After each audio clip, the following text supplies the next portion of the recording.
Hey everybody, back at SGIA Expo with Matt Meany at the fantabulous AGFA graphics booth. Always a fabulous booth. And today we have an Applications Academy. Why don't you tell us a little bit about that? Okay, our Applications Academy is basically one wall that illustrates some of the various effects we can get with our wide format equipment in combination of different substrates, different ink technologies, as well as some of our software partners as well. Okay, so I see raised texture. Is this raised? Exactly, texture. Yep, so multiple layers of ink. We can get a three-dimensional print and then actually print the image on top. So this is basically white ink with then finally one image on top of that. Okay, and the extra varnish up there, what's that? Exactly, that's another one of our machines where we can print clear varnish. So we're simply printing the image and then deciding where to print that dimensional varnish on top. Very cool. Spot varnish? Yep, same thing here, same exact technology. Very cool. Okay, you know I'm color logic, so you're not printing on the metallic paper, you're adding the color to the printer. Actually, we are printing on metallic papers here. So Color Logic, they have software that allow us to print both of those ways. For an offset or a silk screen printer, they can print the metallic part of the job. Here, we're printing with our printers white ink and leaving the metallic show through. So they can accommodate both of those applications. Love it. And I see glitter here. Exactly, another dimensional option where we have clear printing, giving you that raised texture. Right, that's hard to see, but I'm sure you'll have Color Logic.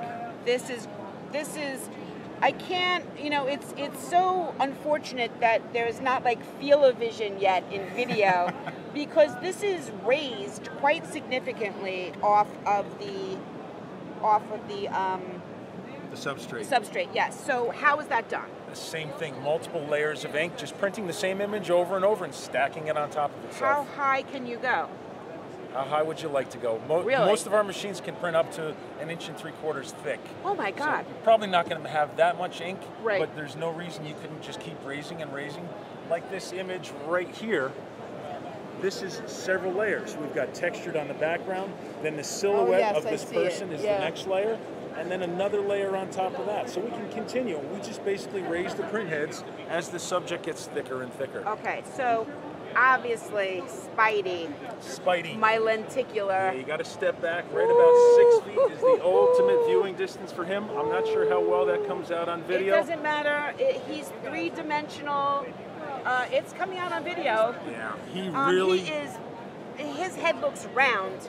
He stops people in their tracks. Yeah, he's stopping me too. His hand it's 3D. It really is. And it's called Lenticular Printing. Yes.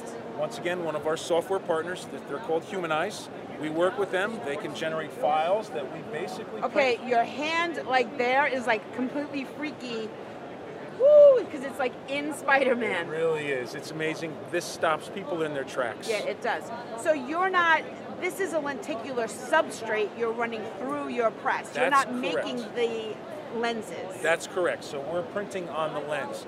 This is typically, in an offset environment, a very costly process. Yes. You need high-end plate setters, a high-resolution plate, a very high-quality press, and many steps to get to the point where you print the printed sheet. And then you finally, when you go through all those steps, you align the image with this lens. Right. Very costly, very time-consuming. Here, I printed one up on the back of the lens. We're printing right on the lens. I print one time, I'm done. Very easy to do, very simple. The software makes it easy. And basically, we're talking a printer and a substrate with the correct type of design, and boom, you've got a lenticular. It's not rocket science, and it's something that, again, it stops people right in their tracks. It's incredible. And I would have to say that Braille has become a trend at this show. It has, because we can do raised effects. Yeah. There you go. Again, if we had field-o-vision, we'd be able to feel that, but yes, these are raised Braille lettering. Right. Very simple to do. So, give me a quick value proposition why a commercial printer should consider entering the wide format arena. There's so much opportunity out there. You look at some of these things, it just differentiates you. If you have creative people, and you have some of our wide format machines with the right software and creativity, you can really expand what your capabilities are, break into totally different markets. Especially the printers who deal directly with advertising agencies. I mean, this is a wealth of information too. Absolutely. I mean, we actually did presentation books for the agency, that had lenticulars on them, but we had to create the lenticulars in Photoshop files, and then someone had to build the lenses. It was, and it cost a fortune. Absolutely, very expensive. However, this doesn't flip, so is it technically a lenticular? I mean, it can flip. We also have not this one. Those are two separate types of... Oh, he is moving, though. His head is moving.